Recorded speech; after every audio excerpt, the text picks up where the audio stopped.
કે જેટલું કર્મ કર્યું છે ને એ પ્રમાણે ફળ મળવાનું. ઘણા લોકો એમ માને કે જેટલું ભાગ્યમાં લખાઈને આવ્યા છે ને એનાથી એક પેની યા એક પૈસો પણ વધારે નથી મળવાનો. પણ કદાચ ધર્મશાસ્ત્રોના અધ્યયન કરતા એમ લાગે કે કેવલ કર્મ નહીં, કેવલ ભાગ્ય નહીં, પણ ઘણીવાર લોકોના આશીર્વાદ પણ ફળી જતા હોય છે. ક્યાંક કોઈની કૃપા દ્રષ્ટિએ ફળી જતી હોય છે, ક્યાંક કોઈ પ્રભુની સેવા ફળી જતી હોય છે, ક્યાંક ફેરવેલી માળા ફળી જતી હોય છે, ક્યાંક તીર્થોના વાસ ફળી જતા હોય છે, ક્યાંક કોઈક સ્તોત્ર ને પાઠ ફળી જતા હોય છે. એટલે એમ નથી કે જેટલું ભાગ્યમાં લખાયું એટલું મળે. ક્યાંક કોઈની કૃપાથી જીવન સફળ પણ થઈ શકે છે. ક્યાંક કોઈ આશીર્વાદ આપે, જ્યાં ઠાકોરની કૃપાથી તને થઈ જશે, તને મળી જશે. બસ એમ ભગવદીઓ અને મહાપુરુષોના વચનોની લાજ રાખી ભગવાન એની ભાગ્યની રેખાઓ ફેરવી નાખે છે. એને તો આશીર્વાદ કહેવાય ને. લેખ ઉપર મેઘ, એનું નામ આશીર્વાદ. આશીર્વાદ એટલે કેવલ આશ્વાસનના બોલેલા વચનો જ નહીં. ના થઈ જશે, ચિંતા ના કરતો, બધું થઈ જશે. ડોક્ટરને કહેતા હોય કે ના ચિંતા બધું મટી જશે, ભલે ખબર હોય કે નથી મટવા. તો એવા આશ્વાસનના વચનો નહીં. જ્યારે અંતરથી કોઈ મહાપુરુષના એ શબ્દ નીકળી જાય, ભગવાન તારું ભલું કરશે, બધેથી પાર થઈ જશે. પ્રભુ એ વચનોની લાજ રાખતા હોય છે. અને એટલા માટે જરૂરી નથી કે કર્મ પ્રમાણે જ મળે, જરૂરી નથી કે ભાગ્ય પ્રમાણે જ મળે. જીવનમાં ઘણા રસ્તાઓ છે. ઘણીવાર તકો કામ કરી જતી હોય. તકો ઘણીવાર ઘણા કાંઈ ન કર્યું હોય તો એને એવા લાભ મળી જાય. એમ થાય કે મેં તો કાંઈ નથી કર્યું તો મને આવો લાભ. બસ ઠાકોરજીની દ્રષ્ટિ પડી ગઈ. તો ઘણીવાર તકો, અવસરો ફળી જતા હોય જીવનમાં. આપણે બધા જ ભાગ્યશાળી છીએ, ભાગવતજીના સાનિધ્યમાં છીએ. પુરાણની જે વાત કરતો હતો, પુરાણવમ ઇતિ પુરાણમ, જે સદાય નવું છે એ પુરાણ. પણ ભાગવતજી તો મહાપુરાણ છે. જ્યાં 5 લક્ષણ હોય એ પુરાણ. સર્ગશ્ચ પ્રતિસર્ગશ્ચ વંશો વનવંતરાણી ચ વંશાનું ચરિતમ ચેતી પુરાણમ પંચલક્ષણમ. અને જ્યાં 10 લક્ષણ હોય એ મહાપુરાણ. એટલે ભાગવતજીમાં 10 લક્ષણ છે. અત્ર સર્ગો વિસર્ગશ્ચ સ્થાનમ પોષણમૂતય મનવંતરેશાનું કથા નિરોધો મુક્તિરાશ્રય. 3જા સ્કંદથી લઈ 12મા સ્કંદ સુધી આ એક દશવિધ લીલાઓમાંની એક લીલાનું વર્ણન છે. જો આ તો ભાગવત સત્સંગ છે. મારા માટે અત્યારે કોઈ નિયમ નથી, કોઈ બંધન નથી, કારણ કે ભાગવતજીનો એક શ્લોક પણ મુક્તિ માટે કાફી છે. સાચું કહું ને તો પૂરેપૂરી ભાગવત તો સુખદેવજીએ પરીક્ષિત નથી સંભળાવી. બોલો, ખરેખર એમ જોવા જાઓ તો પૂરેપૂરી ભાગવતજી તો સુખદેવજી, કારણ કે એમની પાસે 7 જ દિવસ હતા. જો 15 દિવસનો શ્રાપ લાગ્યો તો આ ભાગવતજી 15 દિવસ ચાલે, તો મારે 15 દિવસ કથા કરવી પડે, તો મારે 15 દિવસ રહેવું પડે. 7 જ દિવસનો શ્રાપ હતો એટલે 7 દિવસ સંભળાવી. એટલે કોણ એવું કહી શકે કે ભાગવતજી સુખદેવજીએ પૂરેપૂરી કહી? કેટલી લીલાઓ રહી ગઈ તે અમારા અષ્ટસખાઓએ પ્રગટ થઈને ગાઈ છે. આ બધી વર્ષોત્સવની લીલાઓ તો ઘણી લીલાઓ રહી ગઈ, બધી તો ગાઈ નથી. અને ખરેખર અત્યારના સમયમાં જોવા જાવ ને આપણે કહીએ કે 18,000 શ્લોક કે આ પ્રમાણે, તો એ બી ક્યાં ભાગવતજીમાં ઉપલબ્ધ છે? એટલે ભાગવતજીનો એક શ્લોક પણ કાફી છે. અને જેને ભાગવત કથા રખાઈ હોય ને અને તમને આમંત્રણ આપે કે આવજો, અને તમે એમ કહો ને બહુ સારું કર્યું, ખાલી આટલું બોલ્યો ને કે તમે કથા રખાઈ, ખાલી અનુમોદન કરો ને તો તમારી મુક્તિ થઈ જાય. એવો પ્રભાવ ભાગવતજીનો છે.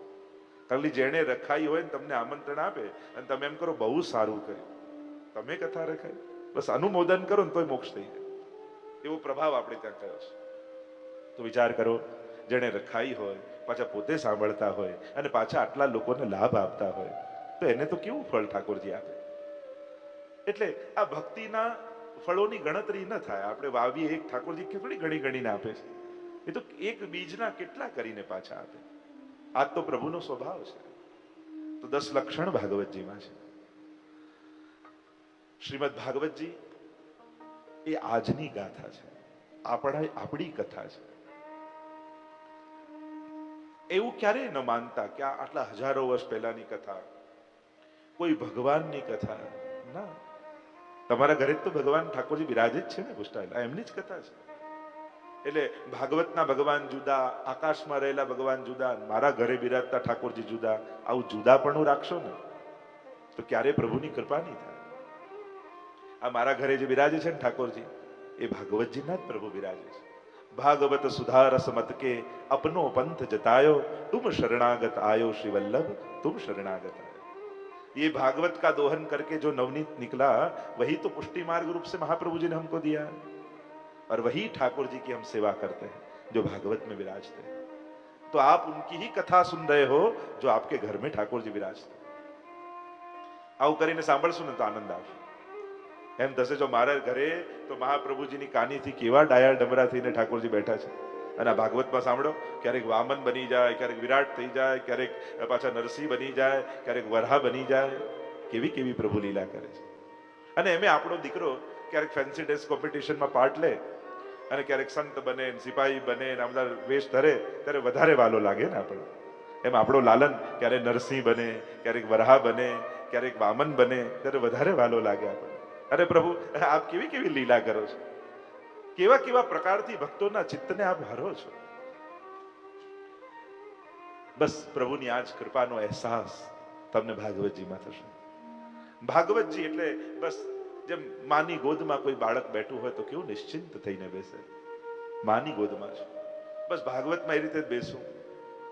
બંને પ્રકારનો ભાવ આપણે ત્યાં છે। એક એવો ભાવ રાખો કે હું ભગવાનની ગોદમાં, અને બીજો ભાવ એ રાખો કે ભગવાન મારી ગોદમાં બેસીને સાંભળે છે। ભાગવતના 10 લક્ષણ। ભાગવતનું મહાત્મ્ય બે જગ્યાએ છે વિશેષ રૂપે, પદ્મ પુરાણ અને સ્કંદ પુરાણ। 6 અધ્યાયમાં પદ્મ પુરાણમાં ભાગવતજીના મહાત્મ્યની કથા છે। એટલે એવો એક નિયમ છે, એક પ્રથા છે, એવી નિયમ કરતા પણ એમ કહીશ પ્રથા છે।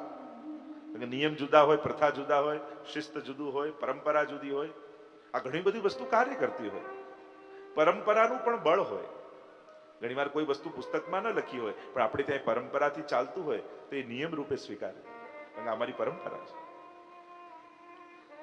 તો એવી પ્રથા છે કે પદ્મ પુરાણાંતર્ગત ભાગવતજીના મહાત્મ્યનું વર્ણન કરવામાં આવે છે ભાગવત કથા શરૂ કરતા પહેલા।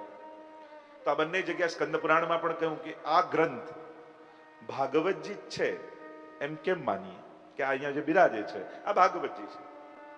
તમે એમ કહું કઈ રીતે માનો? આપણે તો ઉપર ટાઇટલ વાંચી જઈએ ભાગવત, હવે કોઈ પુઠ્ઠું બદલી નાખે તો, પુઠ્ઠું બદલાઈ જાય તો તમે એને ભાગવત જ માનો? શું આ પુઠ્ઠા ઉપરથી લખેલા પ્રિન્ટ પરથી નક્કી થાય કે આ ભાગવતજી છે? આ તો પ્રિન્ટ તો હવે આવ્યો, પૂર્વ કાળમાં તો એવું કઈ છપાતું નહીં। તો એના લક્ષણ આવ્યા। યત્રાધિકૃત્ય ગાયત્રી વર્ણયતે ધર્મ વિસ્તરઃ વૃત્રાસુર વધોપેત તદ ભાગવતમિષ્યતે। આ ગ્રંથ ભાગવતજી છે એમ કેમ ખબર પડે? આપણે આ ગાય છે કેમ ખબર પડે? તો એના લક્ષણોથી। એને સિંગ હોય તો સિંગ તો ઘણાને હોય, પૂંછ છે તો પૂંછે ઘણાને હોય, થન છે તો એ ઘણાને હોય, કે એને ગળામાં પેલી ઝાલર છે એ કોઈને ના હોય તો ગાયને જ હોય, તો આ વિશેષ લક્ષણ। તેમ ભાગવતજી આ ગ્રંથ છે એના લક્ષણ આવ્યા। યત્રાધિકૃત્ય ગાયત્રી, કે જેની શરૂઆત ગાયત્રી મંત્રથી થાય, અને એટલા માટે ભાગવતજીની શરૂઆત પ્રથમ સ્કંદનો પહેલો શ્લોક। જે વાત ગાયત્રી મંત્રમાં છે એ જ વાત ભાગવતજીના પહેલા શ્લોકમાં છે। ત્યારે પ્રથમ સ્કંદની ચર્ચા કરીશું ત્યારે આપણે કરીશું ચર્ચા। તત્સવિતુ વરેણ્યમ ભર્ગો દેવસ્ય ધીમહિ ધિયો યો નઃ પ્રચોદયાત। ગાયત્રી વેદનું બીજ છે, અને બીજ પાછું ક્યાંથી મળે તો કે ફળમાં ઠળિયા રૂપે। તો ભાગવતજી નિગમ કલ્પતરોર ગલિતમ ફલમ, આ ફળ છે। યત્રાધિકૃત્ય ગાયત્રી વર્ણયતે ધર્મ વિસ્તરઃ, જેમાં વિસ્તારથી ધર્મનું વર્ણન હોય। ધર્મ પ્રૌજિત કૈતવો અત્ર પરમો, ભાગવતજીના બીજા શ્લોકમાં કહું કપટ રહિત ધર્મનું વર્ણન ભાગવતજીમાં છે, પણ વિસ્તારથી ધર્મનું વર્ણન હોય। વૃત્રાસુર વધોપેત, જેમાં વૃત્રાસુરના વધની કથા હોય। 6ઠ્ઠા સ્કંદમાં વૃત્રાસુરની કથા આવશે, જેણે 4 શ્લોકમાં ચતુશ્લોકી સુંદર વર્ણન કરી, એવા વૃત્રાસુરની કથામાં આવશે ભાગવતજીના 6ઠ્ઠા સ્કંદમાં। કારણ કે વૃત્રાસુર વધ દ્વારા ભક્તિનો પ્રસાર થયો જગતમાં, એ મહાપ્રભુજી કહે છે। એટલે મૂળ રૂપે ભાગવતજી ભક્તિનો ગ્રંથ છે। તો આ સમગ્ર લક્ષણો આ ગ્રંથમાં બિરાજે છે, એટલે કે આપણે બધા ભાગવતની સન્મુખ છે। ભગવતા પ્રોક્તમ ભાગવતમ ભગવતા ઉદિતમ ભાગવતમ, જે ભગવાને કહ્યું એ ભાગવત છે। એટલે કે ભગવાનને સમજવાનો અવસર એ ગીતાજી, ભગવાનને સાંભળવાનો અવસર એ ગીતાજી, અને ભગવાનને સમજવાનો અવસર એ ભાગવતજી. એટલે તમે તો એવા ભાગ્યશાળી છો કે ભગવાન સાંભળવાય મળશે ને સમજવાય મળશે. સવારે ભગવાનને સાંભળીશું અને સાંજે ભગવાનને સમજીશું. કારણ કે જ્યાં સુધી વ્યક્તિને સમજો નહીં ને ત્યાં સુધી એની વાત પણ સમજમાં ના આવે. માં પણ ઘણી વાર કહેતી હોય, મરી જા ને બેટા, એમ કહેતી હોય ને, પણ ખબર પડે કે આ માં બોલી છે તો સમજી જઈએ કે નારાજ થઈ છે. એનો કોઈ ભાવ એવો નથી. મૂળ વાત છે વ્યક્તિને સમજો તો વ્યક્તિની વાણી ખ્યાલ આવે, એના કહેવાનો ઇન્ટેન્શન ખબર પડે. અને એવું ક્યાંય શાસ્ત્રોમાં વાંચ્યું કે જે યમનાષ્ટક મોઢે બોલે એના પર યમુનાજી વહેલી કૃપા કરે, અને જે વાંચીને યમનાષ્ટક બોલે એના પર કૃપા ના કરે? એવું ક્યાંય સાંભળ્યું કે પાઠ મોઢે બોલો તો વધારે ફળ ને વાંચીને બોલો તો ઓછું ફળ? ના, પાઠ બોલો. એટલે એવા કોઈ ટેન્શન સાથે પણ બેસવું નહીં કે આ બધું યાદ રહી જાય. આ તો બધું છપાઈ જવાનું છે દિલમાં, બધું અંકિત થઈ જવાનું છે, અને સમય સમય બધું પ્રગટ થતું રહેશે. મારે ક્યાં તમારી બુદ્ધિમાં સાચવવું, મારે તો હૃદયમાં રાખવું છે. બુદ્ધિની વાત હોય ને યાદ રહે આપણને કે હા ગુખાઈ ગયું, પણ હૃદયમાં વાવેલું હોય ને એ સમય આવે એના ફણગાઓ ફૂટે છે. જેમ ઘણી વાર વરસાદ પડે કેવા ફણગાઓ ફૂટી જાય, આપણને એમ લાગે કોણ વાવા ગયું? હા, પણ બીજ હતા, વરસાદની રાહ હતી. એમ જ કથા એટલે બીજ વાવવાની પ્રક્રિયા. જ્યારે કોઈ એવો કૃપાનો વરસાદ થશે તો વાવેલા બીજો ક્યારે નકામા નહીં જાય, એના તો ફણગા ફૂટવાના જ. અને તમે જોયું છે ઘણી વાર 10 વર્ષો કથા સાંભળે થઈ ગયા હોય, કાંઈ ન થયું, 10 વર્ષ પછી અચાનક એ કથાની કોઈ વાત એવી સ્પર્શી જાય કે આખું જીવન બદલાઈ જાય. તો આનો કોઈ સમયકાલ મર્યાદિત થોડી હોય છે. આની કોઈ આપણા શાસ્ત્રોની કોઈ એક્સપાયરી ડેટ પણ નથી. અરે માણસ એક્સપાયર થઈ જાય ને તો એ ગ્રંથ એક્સપાયર નથી થતા. દવાની જેમ પેલી ઔષધિ હોય, આને પણ ઔષધિ કહી ને. નિવૃત્ત તર્ષૈર્ભગીયમાનાત ભવૌષધા છોત્ર મનોવિરામાત કૌત્તમ શ્લોક गुणानुवादात पुमान विरज्येत विना पशुघ्नात. 10वें स्कंद के प्रारंभ में ही कहा कि जिनकी तृष्णाएं समाप्त हो गई हैं उनके लिए भवौषधि है. પેલી ઔષધિ, પેલી દવા તો કડવી હોય, આ તો પરમ મધુર છે. પેલી તો અમુક માત્રામાં લેવાની હોય. આને તો પીબત ભાગવતમ રસમાલયમ મુહુરહો રસિકા ભુવિ ભાવકા. આને તો નિરંતર પીતા રહો. મુક્તિ મળ્યા પછી પણ આસક્તિની કથામાં છોડવી. અરે ભગવાન મળી જાય તો કથા નહીં છોડવી, ત્યાં સુધીની વાત છે. અને એટલા માટે આને તો સતત પીવાની. પેલાનો તો રોગ મટી જાય ને પછી મૂકી દેવાની હોય, આને તો સતત પીતા રહેવાની. પેલી તો કડવી હોય, આ તો પરમ મધુર છે. પેલી તો અમુક સમય સુધી જ ટકે, પછી એક્સપાયરી ડેટ. દરેક દવાની એક્સપાયરી ડેટ હોય, એ ક્યારેક ને ક્યારેક સમાપ્ત થાય. પણ એમ કહેવાય છે કે મધ છે ને ક્યારે એક્સપાયર નથી થતું. એટલે આ પરમ મધુ છે, પરમ રસ છે. આ તો સતત ચાલતું રહે. આ જન્મમાં કથા સાંભળીને તો આવતા જન્મમાં પણ ભગવત કથા સાંભળવામાં રુચિ જાગશે. તમને ઈચ્છા ને રુચિ છે ને એ પ્રમાણ આપે છે કે તમે ગત જન્મમાં પણ ભગવાનની કથા સાંભળી છે, અને એટલે જ તમને કથામાં આસક્તિ છે. તેવી દિવ્ય કથા આપણને બધાને, મને કહેવાનો આનંદ મળવાનો છે, તમને સાંભળવાનો આનંદ મળવાનો છે. આપણે બંને આનંદ કરવાના છે. અને બે જણા દિલથી મળે તો મિજલિસ છે મરીઝ, એટલે દિન વિલા લાખો મળે તો એને સભા કહેતા નથી. બે જણા પ્રેમથી મળે તો એક મહેફિલ બની જાય. બે આનંદી લોકો, બે હરખાયેલા લોકો, બે ભક્ત લોકો, બે ઘડી જીવ્યા. પાળ ઉપર લખતા ગયા ને, કુવાની વાર્તા સાહિત્યમાં આવે છે ને કે બે ભગવદી મળ્યા કુવાની પાર, પણ એવો સત્સંગ ચાલ્યો, એવો સત્સંગ, હાડકા સુદ્ધામાં કાણા પડી ગયા. સત્સંગ ત્યાં સુધી પહોંચી ગયો, અને કુવાની પાર પર લખીને ગયા કે બે ઘડી જીવ્યા. અને આપણે પણ આજ બે ઘડી જીવાનો આનંદ. કારણ કે ભક્તિ માર્ગ, પુષ્ટિ માર્ગ એમ કહે છે, ભાગવતજીનો સિદ્ધાંત એમ કહે છે કે મરીને દુનિયા નથી છોડવી, આપણે તો જીવીને જવું છે. સાધારણ લોકો મરીને જાય છે દુનિયાથી, આપણે જીવીને જવું છે. અને એવા ભાર સાથે શરીર છોડતા નહીં કે એવું કામ કરી જવું કે ગયા પછી એ લોકો યાદ રાખે. તો આવો ફોર્સ, આવું પણ ટેન્શન રાખવાની જરૂર નથી. કેવા કામ કરી જવું કે મર્યા પછી લોકો યાદ રહે ને વર્ષો સુધી મને યાદ શું કરવા? એવો ભાર પણ કેમ? એક ફૂલ ખીલે, પૂરું ખીલે, આસપાસ આવનારને સુગંધ પાથરે, અને સમય થાય પાછું કરમાઈને ખરી જાય, અને ખાતર બની બીજા ફૂલોને ખીલવાનો અવસર આપે. આપણે ત્યાં ભારતીય સંસ્કૃતિની ઘણી વાર તકલીફ એ થઈ જાય કે જૂના લોકોને ભૂલતા નથી, એટલે નવા લોકોને અવસર જ નથી મળતા. ઘણી વાર જૂની વાતો એટલી બધી દ્રઢતાથી યાદ રાખીએ કે નવી વાતો માટે જગ્યા જ ખતમ કરી દઈએ છીએ. એવો ભાર બી નહીં એવી તાકાત સાથે પણ નથી જીવવું કે આમ યાદ કરી જાય લોકો. ના, સહજ માણસ જન્મે, મૃત્યુને પ્રાપ્ત થાય. સહજ રીતે મરવું એ પણ એક બહુ મોટી વાત છે. અને એટલા માટે, કારણ કે પાછું નવું જીવન પ્રતીક્ષા કરી જ રહ્યું છે. આ જન્મના કરેલા સત્કર્મો નકામા નથી જવાના. તમે પહેલા માળે ચડ્યા તો ઠાકોરજી પાછી નવેસરથી સીડી નહીં ચડાવે, પછી એકથી બીજો જ માળ જવાનો હોય, એમ ગીતાજી કહે છે. આ જન્મમાં કરેલા સત્કર્મો, ભક્તિ, પુણ્ય, કથા, સેવા, આ નકામી નથી જવાના. આ બધું જ બીજા સમયે, બીજા જન્મે નવા અવસરો ઉભા કરીને તમારી સામે આવશે. નવા રૂડા અવસરો. તમે વિચાર્યું નહીં, હો આટલો અવસર મને મળે છે, આટલો લાભ મને મળે છે, કારણ કે ગત જન્મમાં તું ઘણું બધું કરીને આવ્યો છે. મને આવા માતા પિતા મળ્યા, મને આવું ઘર મળ્યું, મને આવી અનુકૂળતા ભક્તિની મળી. ભાગ્યશાળી છે લોકો જેના ઘરમાં ભક્તિ કરવાની બધી અનુકૂળતા છે.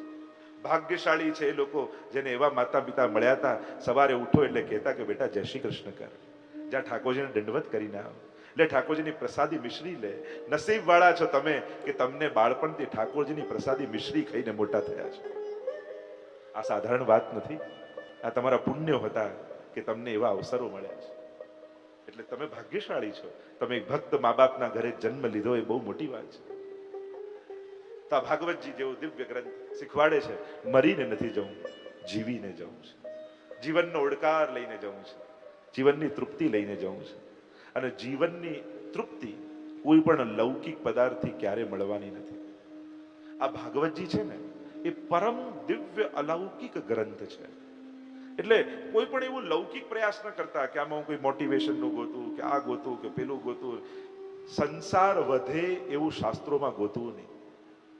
આ સંસાર આસક્તિઓ સમાપ્ત કરનારા ગ્રંથો છે. અને એટલા માટે ભગવાનના કોઈ પણ ચરિત્રને લૌકિક બુદ્ધિથી મૂલ્યાંકન કરતા નહીં. ભગવાને આમ કેમ કર્યું, આવું કેમ કર્યું, આવું કેમ, આ બધા આપણા બુદ્ધિના ગણિતો છે. આ સાચું, ખોટું, ખરાબ, અનુકૂળ, પ્રતિકૂળ, આ બધા એક ઇમ્પ્રેશન જે આપણા મનમાં, બુદ્ધિમાં પડેલી છે, એ ગણિતો ભગવાનમાં સાચા નહીં પડે. અને એટલા માટે પ્લીઝ ભગવાનને સમજવા માટે લૌકિક બુદ્ધિનો ઉપયોગ કરતા નહીં. કારણ કે ઉલટાનું ઊંધું થશે. તમે ભગવાનને લૌકિક બનાવી દેશો. આ પરમ અલૌકિક કથા છે. આ લૌકિક પુરુષોની વાત જ નથી. કારણ કે કહેનારો કોણ છે? એ કોણ છે? સર્વભૂત હૃદયમ મુનિમાનતોસ્મી. સુખદેવજી, જેને ઈશ્વર સિવાય દુનિયામાં બીજું કંઈ દેખાતું જ નથી. અને સાંભળનારો કોણ છે? જે ઈશ્વરને પામવા સિવાય બીજું કંઈ પામવા ઈચ્છતો નથી. તો વિચાર કરો, જે બે જણા ઈશ્વર મેળવવા નીકળ્યા છે, તો કોઈ સંસારની વાત સુદ્ધા યાદે આવે? કરે તો પછી વાત, એનું સ્મરણ ન થાય. કારણ કે સંસાર સુખદેવજીને દેખાતો જ નથી. સાવ સ્નાન કરતી નિર્વસ્ત્ર અપ્સરામાં પણ જે ભગવાન જોઈ શકે, એને પછી બીજે ક્યાં સંસાર દેખાવા? વિચાર તો કરો. વિકારના સ્થાનોમાં પણ જેને વિષ્ણુ દેખાય, એને ક્યાં સંસાર દેખાવા? વિચાર તો કરો. અને એટલા માટે આ લૌકિક જનોની કથા નથી. કારણ કે જે બુદ્ધિએ સાંભળો પછી એવા જ અર્થઘટન થાય. એક વકીલને કોઈએ પૂછ્યું કે તમે રામાયણ મહાભારત સાંભળી છે, શું સમજ્યા? તો કે ભાઈ સમજો ને, બધું મને ખબર છે, એકમાં લેન્ડનો કેસ છે ને એકમાં અપહરણનો કેસ છે. તો એ તો એની બુદ્ધિ જ વિચાર કરે, એને તો કેસ જ દેખાય. અને એટલા માટે જેનો જે બુદ્ધિમાં પ્રભાવ હોય ને, એ શાસ્ત્રોમાં પણ એ ગોતે છે. જેની જે બુદ્ધિમાં પ્રભાવી હોય એ જ ગોતે. સાયન્ટિસ્ટો સાયન્સ ગોતવા આવે, કઈક લૌકિક લોકો લૌકિકતાને શોધે. જેને ધનમાં રસ છે, ધનમાં બુદ્ધિ એની જાય. જાકી રહી ભાવના જૈસી, પ્રભુ મુહૂર્ત દેખી તિન તૈસી. વિકારી વ્યક્તિને વિકારે દેખાય, ભગવાનમાં વિકાર દેખાય. એટલે સમજી લેજો, મનુ તે નહીં લૌકિકમ. મહાપ્રભુજી ને સ્પષ્ટ કહા, હમારે ઠાકોરજી લૌકિક નહીં હૈ. એટલે ભાગવતજી સાંભળવા માટે લૌકિક બુદ્ધિનો ઉપયોગ બંધ કરજો. અન્ય ટીકાઓ કરતા મહાપ્રભુજીની ટીકા કેમ વિશેષ માનીએ છીએ આપણે સુબોધિનીજી? કારણ કે અન્ય વિદ્વાનોએ ભાગવતજીના જે અર્થ કર્યા એ બધા પોતાની બુદ્ધિ પ્રમાણે કરે, કે મારા મત પ્રમાણે, મારા વિચાર પ્રમાણે મને આ અર્થ લાગે છે, આ અર્થ કોઈ ગમે તેટલા સારા અર્થો કરે, પણ અંતે તો એની બુદ્ધિનું જ પ્રદર્શન છે. ગમે તેટલા સારા અર્થો કર્યા, આપણને સાંભળીને મનોમંથન, મનોરંજન થઈ જાય. પણ મહાપ્રભુજીની વિશેષતા એટલા માટે અન્ય કરતા વધારે, કારણ કે મહાપ્રભુજીએ જે અર્થો કર્યા એ વ્યાસજી જે કહેવા માંગતા હતા એ કહ્યું છે કે ભાગવતજી શેના માટે હું લખું છું, હું શું કહેવા માંગુ છું. તો કરતા, આ ગ્રંથના જે કરતા છે એ જે કહેવા માંગે છે એ મહાપ્રભુજી કહી રહ્યા છે. અને એટલે આપણા હરિરાયજી તો કહે ને, આશનાશ્રિતો વલ્લભાધીશો ન ચ દ્રષ્ટા સુબોધિની ન રાધિરાધિકા નાથો વૃથાત્ત જન્મ ભૂતલે. જેને આ સુબોધની આદિના દર્શન કર્યા નથી એના તો જન્મ વૃથા છે. અને એટલા માટે ભાગવતજી પરમ અલૌકિક ગ્રંથ છે. આવો મહાત્માની કથામાં પ્રવેશ કરીએ. 6 અધ્યાયમાં મહાત્મ્ય છે. મંગલાચરણ કર્યું છે. મહાત્મ્ય એટલા માટે કે જ્યાં સુધી આની મહત્તા ખ્યાલ ના આવે ત્યાં સુધી આપણે આદરે ન કરીએ. એમને સાદા કપડામાં લપેટી ભાગવતજીને ક્યાંક રાખ્યા હોય તો આપણે ગમે તેમ મૂકી દઈએ, એના ઉપર કંઈક મૂકી દઈએ એઠું જૂઠું. પણ કોઈ કે ના ના આ તો ભાગવતજી છે, તરત ખબર પડે. તમે એમ શું કરો? ઓહો ના, તરત પગે લાગો ને. મહાત્મા જ્ઞાન થયું તો આદર જાગે, અને મહાત્મા જ્ઞાન ન હોય તો આદર ન થાય. અને જે શાસ્ત્ર માટે તમને આદર નથી એ શાસ્ત્ર તમારા ઉપર કૃપા કરતું નથી. જેના માટે ભલે પ્રેમ હોય પણ આદર ન હોય તો એની કૃપાનો અહેસાસ યા એનો પ્રભાવ તમારા પર નહીં આવે. અને એટલા માટે આ ભાગવતજીના મહાત્મ્યનું વર્ણન કર્યું. આइए प्रवेश करते हैं मंगलाचरण. 6 અધ્યાયમાં એટલા માટે મહાત્મ્ય કહ્યું કારણ કે ભગવાનની કથા છે. ભગવાન ધનવાન, ધન જેની પાસે હોય ધનવાન, ભગ જેની પાસે હોય ભગવાન.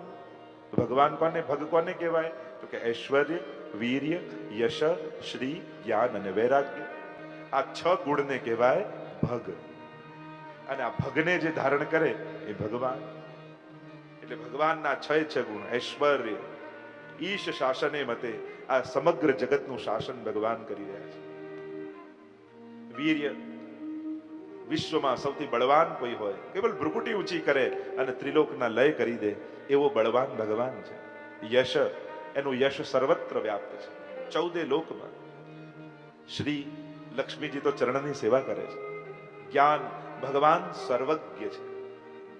અને એટલા માટે ક્યારે એમ નહીં માનવું કે ક્યાં કોઈને ખબર પડવાની છે, કારણ કે ભગવાન તો બધું જાણે છે. અચ્છા એ તો મંદિરમાં છે ને? ના, તમારી અંદર છે. એને તમને જોવા માટે બીજી કોઈ આંખો વાપરવાની જરૂર નથી, એ તમારી આંખે તમને જોવે છે. અને એટલા માટે ક્યાંય પણ ખોટું કરતા હોય તો ચારે બાજુ નહીં જોવું, અંદર જોવું. મારો ભગવાન મારી અંદર બિરાજે છે, મને જોઈ રહ્યો છે. આપણને તો ચારે બાજુ જોઈએ, કોઈ ન દેખાય. તમે ક્યાં કોઈએ જોયું છે? અરે ચારે બાજુ દ્રષ્ટિ ન ફેરવ, અંદર ફેરવ. તારી અંદર એ બિરાજે છે, તારી આંખે તને જોવે છે. જ્ઞાન, અને આ બધું હોવા છતાં વૈરાગ્ય. સોનાની દ્વારિકાને ડુબાડતા એને શોક થતો નથી, એને શોક નથી. પરમ વૈરાગ્ય પરમાત્મામાં છે. આ 6 ગુણ ભગ કહેવાય. ષડવિધ ઐશ્વર્ય જેને કહીએ છીએ. અને આ 6 ને જેને ધારણ કર્યા એ ભગવાન. तो 6 गुण છે એટલે 6 अध्याय में कथा. आइए प्रवेश करते हैं मंगलाचरण में. व्यास जी मंगलाचरण करता बोलिया, सच्चिदानंद रूपाय. देखो मंगलाचरण किया व्यास जी ने. मंगल आचरण वही मंगलाचरण है. આપણું મંગલાચરણ દિવસનું કયું નક્કી કરો. એમ તો મહાપ્રભુજીએ કહ્યું કે અહર્નિશ ભગવદ નામ લેવું, 24 કલાક ભગવાનનું નામ લેવું. વદદ ભિરેવ સતતમ સ્તે મિત્તે મે મતિ. સતત જપ. પણ હવે 24 કલાક નથી જપી શકતા તો શું કરવું? અચ્છા 24 કલાક નથી જપી શકતા તો વાંધો નહીં, બોલવાની શરૂઆત કરો ત્યારે નક્કી કરો કે પહેલું શબ્દ ભગવાનનો બોલીશ. એટલે જ્યારે જાગો ને અને કોઈ સામે મળે તો સૌથી પહેલા જય શ્રી કૃષ્ણ શબ્દ બોલવા. આ તમારું મંગલાચરણ થઈ ગયું. કદાચ ભાગવતજીના શ્લોકો યાદ ન રહે તો આ તમે એકબીજાને મળીને જે જય શ્રી કૃષ્ણ કરો છો ને એ તમારું મંગલાચરણ છે. વૈષ્ણવ મળે ત્યારે કરો છો. અચ્છા તો ઘરના લોકોને પણ વૈષ્ણવ માનો તો શું ખોટું છે? ઘરના 5 લોકો પણ વૈષ્ણવ છે. એટલે સવારે ઉઠો તો ઘરમાં, વૈષ્ણવના ઘરમાં આ એક પ્રથા જ હોવી જોઈએ કે ઘરના લોકો સવારે મળે ત્યારે સૌથી પહેલા અમે ઘરમાં બધાને જય શ્રી કૃષ્ણ કરીશું. આટલું નક્કી? બરાબર. જાગતા સમય અને સૂતા સમય આટલું 2 વાર પણ કરો તો ઘણું છે. જય શ્રી કૃષ્ણ. તારી અંદર કૃષ્ણનો જય થાય. કારણ કે તું જીતીશ તો ભગવાનને હરાવીશ, અને ભગવાન હારશે તો અકલ્યાણ જ થવાનું. વિજય તો ત્યાં હોય જ્યાં કૃષ્ણ હોય. યત્ર યોગેશ્વર કૃષ્ણ યત્ર પાર્થો ધનુર્ધર તત્ર શ્રી વિજયો ભૂતિર ધ્રુવા નીતિર્મતિર્મમ. ગીતાજી મેં કહા જય કહા હૈ જ્યાં ભગવાન હૈ. એટલે જ ગીતાજીમાં તમે જુઓ ને 7 અક્ષોહિણી સેના પાંડવો પાસે, પેલા પાસે તો 11 અક્ષોહિણી. એમાં સામે પક્ષે કેવા ધુરંધરો બધા. ભીષ્મ પિતામહ, કૃપાચાર્ય ચિરંજીવી, અશ્વત્થામા ચિરંજીવી, દ્રોણાચાર્ય જેવા યોદ્ધા જેને કોઈ હરાવી ન શકે, અને ભીષ્મજી પાછા ઈચ્છા મૃત્યુ વાળા. એટલે આટલા તો અમર લોકો કે જેને કોઈ મારી ન શકે. અશ્વત્થામા, બલિર્વ્યાસો, હનુમાન, વિભીષણ, કૃપા પરશુરામશ્ચ સપ્તૈતે ચિરજીવીન. આટલા ચિરંજીવી લોકો સામે પક્ષે. છતાંય જીત્યું કોણ? જે પક્ષે ભગવાન હતા. ટોળું કે સંખ્યા કે આંકડાઓ જોઈને એમ નહીં માની લેવું કે આ જીતી ગયા. જીતે છે જેના ઘરમાં ઠાકોરજી બિરાજતા હોય છે. એટલે તમે જીવન જીતીને ગયા. પેલો કદાચ સંસાર જીતીને ભલે ગયો હોય, કે 100 માણસને કામે રાખી શકે, 1000 માણસને પોતાના અંડરમાં રાખી શકે, કદાચ બેંક બેલેન્સની માત્રા વધારી શકે, એ સંસાર જીતીને ગયો. પણ જે સેવામય જીવીને ગયો એ જીવન જીતીને ગયો છે. વૈષ્ણવ જનકી ઝોપડી ભલી ઓર દેવ કો ગામ, અરે આગ લગોવા મેંડ મેં જહાન વલ્લભના. અને એટલા માટે જીવન જીતવાનું ભૂલી ન જતા, લોકોને જીતવા. અને એટલા માટે વિજય ત્યાં છે જ્યાં ભગવાન છે. અહીંયા મંગલાચરણ કર્યું. પ્રભુની કૃતિ, આકૃતિ અને પ્રકૃતિ ત્રણેયનો પરિચય કરાવ્યો. તમે જેની કથા સાંભળવા જઈ રહ્યા છો, સૌથી પહેલા એને તો સમજો, પછી એની કથા સમજાશે. જ્યાં સુધી ભગવાન નહીં સમજાય ત્યાં સુધી ભગવાનની કથા નહીં સમજાય. કારણ કે સૌથી પહેલા આ શ્લોક દ્વારા એટલું દ્રઢ થઈ જશે, કૃષ્ણ એ ભગવાન છે, સાધારણ મનુષ્ય નથી. અને એટલા માટે મનુષ્ય માટેના ધર્મ અધર્મ, સત્ય અસત્ય, પાપ પુણ્ય, સાચું ખોટુંના નિયમો ભગવાનને લાગુ પડતા નથી. जन्म कर्म चमे दिव्यम. गीताजी में स्पष्ट भगवान ने कहा मेरा जन्म और मेरे कर्म दोनों दिव्य हैं. दोनों दिव्य. ઘણા લોકો એમ કે ભગવાનને કર્મ ભોગવવા આવવું પડ્યું, જો ને બાનું બાણ ખાવું પડ્યું ને આમ ખાવું. ભગવાનને કોઈ કર્મ ભોગવવા આવવું પડતું નથી. આ બધા પોતપોતાના વિચાર હશે, શાસ્ત્રો એમ નથી માનતું, ભગવાન એમ નથી માનતા. ભગવાન ગીતાજીમાં સ્પષ્ટ કહે છે મારા જન્મ અને મારા કર્મ બને દિવ્ય છે. દિવ્ય છે એટલે કે લૌકિક નથી, સંસારી જેવા નથી. હું જન્મું છું તો કર્મવશ નહીં, કૃપાવશ આવું છું. મારા કર્મ પાછલા કોઈ કર્મોને આધીન અને એને હિસાબ મેળવવા નથી થતા, મારી તો લીલા હોય છે. અને અનાયાસેન હર્ષાત ક્રિયમાણ ચેષ્ટા સ લીલા. જેનું કોઈ ઇન્ટેન્શન ન હોય, કેવલ આનંદની અભિવ્યક્તિ, એનું નામ જ લીલા છે. અને એટલા માટે ભગવાનની આ બધી લીલાઓ છે. તો સૌથી પહેલા આ ભગવાનને સમજી જાઓ તો ભગવાનની લીલાઓ ભાગવતજીમાં બધી સમજમાં આવશે. પછી ભગવાન જે કાંઈ પણ કરશે ને એમાં શંકા નહીં જાગે, શ્રદ્ધાનો આનંદ જાગશે.